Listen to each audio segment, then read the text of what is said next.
Assalamualaikum warahmatullahi wabarakatuh. Selamat pagi, Ibu. Perkenalkan, nama saya Siti Sarah Farhatain dengan NIM 2020 1011 0311 479 dari kelas H. Pada kesempatan kali ini, saya ingin mencoba menjelaskan mengenai hak cipta.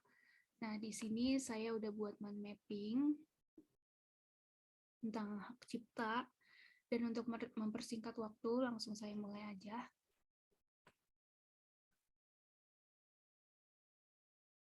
Pertama-tama saya ingin menjelaskan sedikit tentang haki dan tujuannya.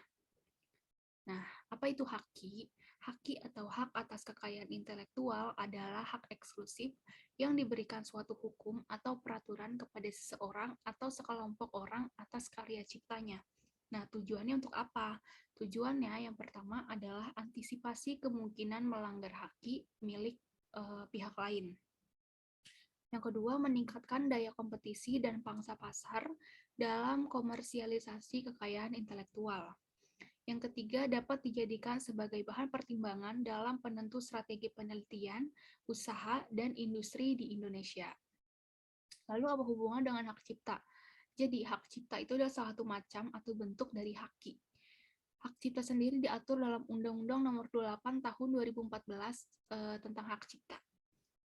Pengertian hak cipta itu ada di dalam pasal 1, angka 1 Undang-Undang Hak Cipta, yang berbunyi, hak cipta adalah hak eksklusif pencipta yang timbul secara otomatis berdasarkan prinsip deklaratif setelah suatu ciptaan diwujudkan dalam bentuk nyata tanpa mengurangi pembatasan sesuai dengan ketentuan peraturan perundang-undangan. Lalu tujuan hak cipta itu apa? Tujuan hak cipta yang pertama adalah untuk menghargai suatu karya dan mendorong pencipta karya tersebut agar menghasilkan karya baru. Sedangkan tujuan dari pelaksanaannya adalah melindungi hak eksklusif, hak moral, dan ekonomi bagi pencipta karya. Lalu di sini ada macam-macam hak cipta.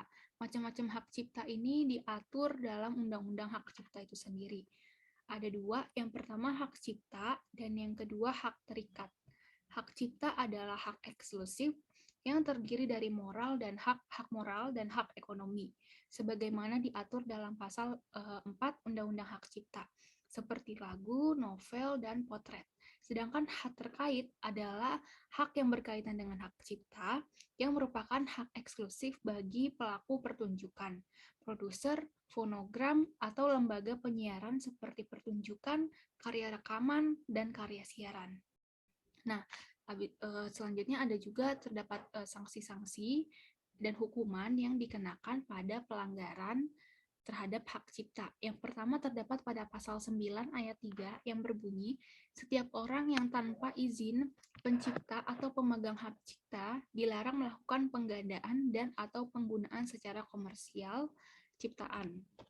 Yang kedua terdapat pada pasal 52, yaitu setiap orang dilarang merusak, memusnahkan, menghilangkan, atau membuat tidak berfungsi sarana kontrol teknologi yang digunakan sebagai pelindung ciptaan atau produk hak terkait serta pengamanan hak cipta atau hak terkait, kecuali untuk kepentingan pertahanan, keamanan negara, serta sebab lain sesuai dengan ketentuan peraturan perundang-undangan atau perjanjian lain.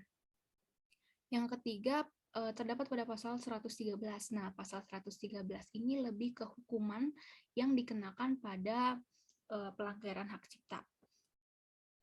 Yaitu ayat pertama, setiap orang yang dengan tanpa hak melakukan pelanggaran hak ekonomi, sebagaimana dimaksud dalam pasal 9 ayat 1 huruf 1, untuk penggunaan secara komersial, dapat dipidana dengan penjara paling lama 1 tahun, dan atau pidana denda paling banyak Rp100.000. Yang terdapat pada pasal 2, pada ayat 2, setiap orang yang dengan tanpa hak atau tanpa izin pencipta atau pemegang hak cipta melakukan pelanggaran hak ekonomi pencipta sebagaimana dimaksud dalam pasal 9 ayat 1 huruf C, huruf D, huruf F, dan huruf H untuk penggunaan secara komersial dipidana dengan pidana penjara paling lama 3 tahun dan atau denda paling banyak Rp500.000.